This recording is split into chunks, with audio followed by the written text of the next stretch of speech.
Hello, and thanks for joining us for another episode of Mid-American Gardener. I'm your host, Tanisha Spain, and joining me today out on Friends Plaza are two of my friends, Ella and Jim. So we'll have them introduce themselves, and then we're going to take off. So tell us a little bit about you. Well, I'm Ella Maxwell. I'm a master gardener from Tazewell County and a horticulturist, and I'm kind of retired, and I love gardening and can answer all kinds of questions. Excellent. All right, Jim. And I'm Jim Appleby, an entomologist, retired entomologist with the Illinois Natural History Survey. So I deal with the insects and mites attacking trees, shrubs, and flowers. Excellent. And they brought a ton of stuff to share with you today. So we're just going to jump right in. We got a lot of questions that came in on Facebook, so thank you guys for sending those in. But we're going to start with one about cannas. This is from Valerie. She wants to know if you can grow cannas from the seeds that they produce. So. Okay.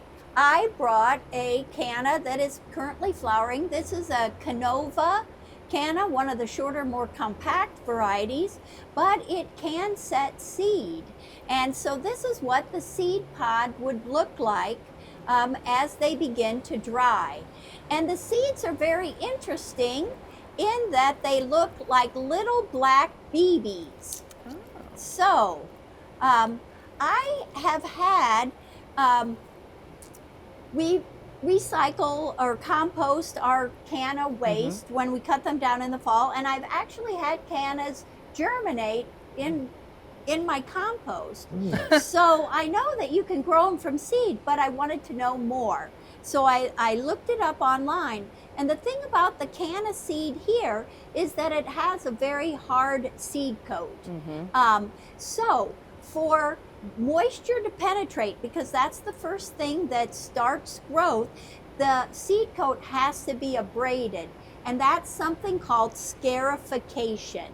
And so what you do is you can just take sandpaper and you can rub these little seeds on the sandpaper, and it begins to wear away on the seed coat, and then you would soak them in some water overnight, and hopefully the moisture will penetrate through that seed coat and start the germination process. And then you can plant the seeds. They have no other dormancies. Now, I was reading, somebody said you could make a little box with sandpaper and shake it. I thought that was kind of dumb. So I took a little pill bottle and lined it with, also with sandpaper, and then you just give it a shake. But nothing beats old-fashioned. Now, do you have to do that all the way around or just one side? Just one side, enough for moisture to penetrate. And you could check to see if this works. What I'd recommend is folding some up in a little damp paper towel, putting them in a Ziploc plastic bag and letting them sit on for a top of while. The fridge is my secret spot. There you go. and see if they were moist enough to germinate. If not, you might have to go back and do it a second time. Do it again, but I think it could work. I'm going to try it. Now, the thing to remember is that this is a hybrid. I have no idea if the seed will give a plant similar to the parent. So I'm going to be interested to see how this works. It'll be a surprise. Yes. Okay. Thank you very much. Okay, so Jim, you brought some poisonous plants from the landscape, which is good to talk about because this is very timely. Well, this is a plant that produces a large number of seeds. This is called pokeberry. An interesting story about pokeberry is that as a kid, I was about 4 years old, and I was sitting on the wood pile in northeastern Ohio. We had a small farm, and I was eating these things. I come into the house, and my mother said, "What have you been eating?" And I told her it was grapes. She said, No, those are not grapes. My mother, being a nurse, knew what to do. She said, "Those are pokeberries, you could die." So she grabs a cup, and she puts in a bunch of baking soda and warm water. She takes me to the bathroom, and she says, "Now you gotta vomit this up." So I drank the soda water, and it's not my favorite beverage, Ella. Boy, oh boy. And up comes this beautiful froth in the toilet bowl. I mean, it was just beautiful. These are really pretty. the stain from these. And Ellen, you're going to Yeah. talk about the stain. Right, right. Yeah, pokeberry is has a natural dye, and you can see that Jim and our fingers are already this beautiful purple color. But what I found out about the berries is that it's a fugitive dye in that it will not That's really pretty. permanently stain unless you do something to the fabric to make the these colors stick. And you can also change and make the dye better by adding vinegar. So I did try this as a natural dye, and unfortunately it did not work. Okay. Now, question. Are these mildly toxic to skin? Do people need to take special care when handling? I've heard that it is somewhat toxic. Particularly the berries are not that toxic, but the leaves are. So my Okay. feeling here might, if you're allergic, and what's really toxic is the root. The root of the pokeberry is really, but who would be eating the root? Yes. I think it's oxalates, isn't it? Yes, it is Yeah. an oxalate poison. Yes, yes. But pokeberry is harvested early in the spring as a salad green, and if it is cooked, it is Okay. then edible. Now, I also read about rhubarb. Rhubarb also has an oxalate in its leaves, Yeah. and it's very poisonous as well. Yes. But it does make a dye. Who knew? Who knew? But Ellen, with that, you got to take that water off when you boil the spring sprouts of this. You got to Rinse it? rinse that and then put another bunch of new water in, and then boil that, and then do that about 3 times before Okay. you eat it. Yeah. So Don't don't- waste your Just time don't worry foraging. about it. No. Don't worry I wouldn't about it. eat that. Anyway, that's the pokeberry, and this is the immature berry. As you can see, they're green in color. Yeah. But It it is beautiful. It's a beautiful plant, really. In England, they say they use this as an ornamental. Well, I have a variegated one, Oh, and I let it grow every year because Yeah. it comes back from the yeah, roots. yeah. Anyway, Nice. the robins and the catbirds love the berries. Now they're able to eat it, no toxic effect to them, but we can as humans. We can enjoy them. Okay. Real quick, Jim, while we're talking to you, there was a question that came in, and my laptop is not working right now. There was a question that came in about bringing indoor plants back inside now that it's the end of the summer and not wanting to take insects in with you. Yeah. So what do you recommend for that? I think I think I'd use a soap spray.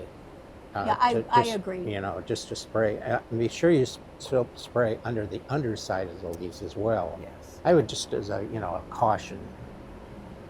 Ellen, and you're familiar with this. The company Bonide, Bonide, has a vast number of products for the homeowner. It's one of the companies that has a vast product selection.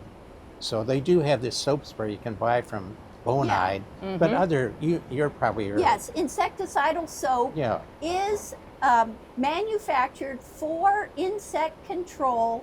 It is a safe product. You don't want to make up the Dawn dishwashing, kind of homemade recipe. It's better to buy a product that is labeled and that you can follow the directions. That's what we as master gardeners would certainly recommend. Okay. All right. We had another question about lilac dropping leaves. Right. Let's talk about well, that. dropping leaves is one thing, but getting blooms this time of year is another. So, for the common lilacs, the old-fashioned French lilacs, they are very prone to a lot of leaf spot diseases, and they also have a relatively poor root system and can suffer from a lot of over and under watering problems as such. So this year, my old-fashioned lilacs lost all their leaves early, maybe starting about a month ago, and people were talking about that. And what happens is the lilacs make their flower buds in the early summer after the flower is done. So here was the flower from spring, here was where there was a flower bud, and you can see it's Mhm. blooming out of sequence. So a lot of people have been seeing this, and they will probably still stay alive next spring. You'll just have reduced flowering, but it's just wonderful to be able to cut and to Yes. enjoy a lilac reblooming. Now there are a couple varieties. There's a bloomerang that is been bred Mhm. to rebloom, but it doesn't really have the scent as nice or as nice of flowers that you might get with these kind of rogue flowering plants. And you might see this with magnolia, crabapple, any of the early spring blooms. If the plant goes through stress, then we get some cooler temperatures. The shorter days will be again mimicked in the spring, and they think it's time to bloom. Interesting. So those little buds there, those will not survive the winter. Yes, they They probably will. will. Okay. Yeah, they'll probably survive the winter and be leaf buds for next year. Gotcha. Okay. But there'll be no flower on this particular branch. Gotcha. Okay. All right, Jim, we're back to you with more plants. Well, this is a condition I'm sure a lot of people are seeing on their white pine. You get discoloration, yellow needles, and they drop. But this is perfectly normal. There's no insects that's causing any damage to that. So I wouldn't worry about that. Okay. Anything else you'd like to share on those while we're Not on the white pine. I do have this flower here, which I think is really a pretty little flower. It's native. It's called jewelweed, and the hummingbirds absolutely love this thing. Interesting too, it has a seed pod here that these are not mature enough, but if you squeeze those things, they spout. They send their seeds all over the place. So it's a common plant. It looks like a little orchid. And I really think it's a pretty little plant with orange flowers, jewelweed. jewelweed? Yeah. Very I dainty. heard that jewelweed, that you can take the leaves from jewelweed. It grows kind of in the same place where stinging nettles grow. Okay. So if you got stinging nettles on you, you can macerate the leaves and rub that on the itch Oh. from the nettles, and it's supposed to go away. And I agree it does. Interesting. It does? It does. It's worked for you? You know, I use the whole stem because the stem has more juice in Oh, it. okay. More juice. But you can do that for poison ivy or nettles. It does help. Oh, Very excellent. nice. Okay. Well, right. helpful. There we go. All right. Well- we're back to you, Ella. I brought a pepper plant just for our producer here, for DJ. This is a habanada pepper. So it looks like a habanero, but it has no heat. So you can see that it starts out as a little green pepper, and then when it's ripe, it's orange. So I'm going to share one. Would you like to try it? Jim? Right here on the Yeah. program. Yeah, it's a habanada.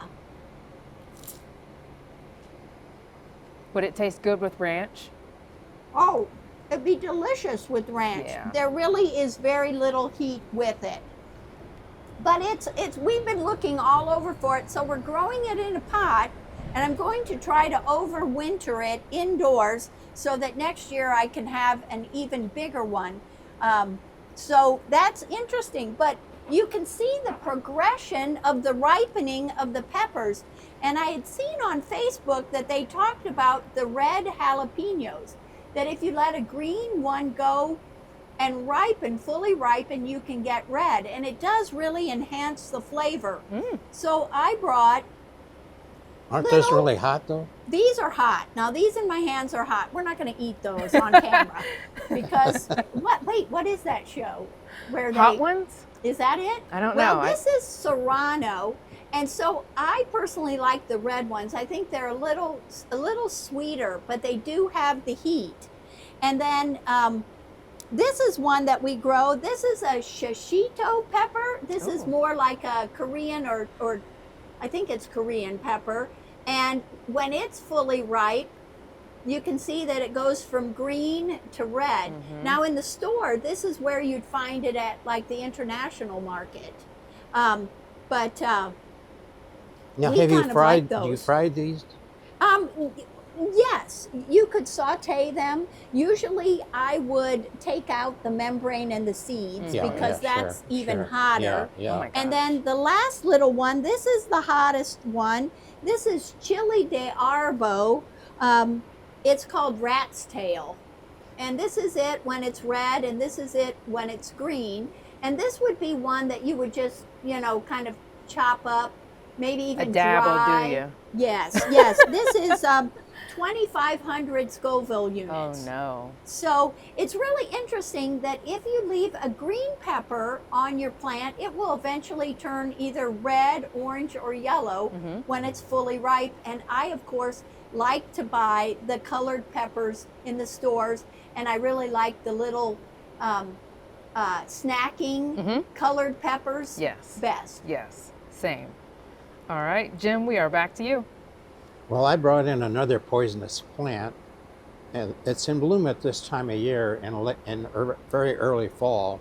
This is called snake root, and it's really a very beautiful bloom on snake root.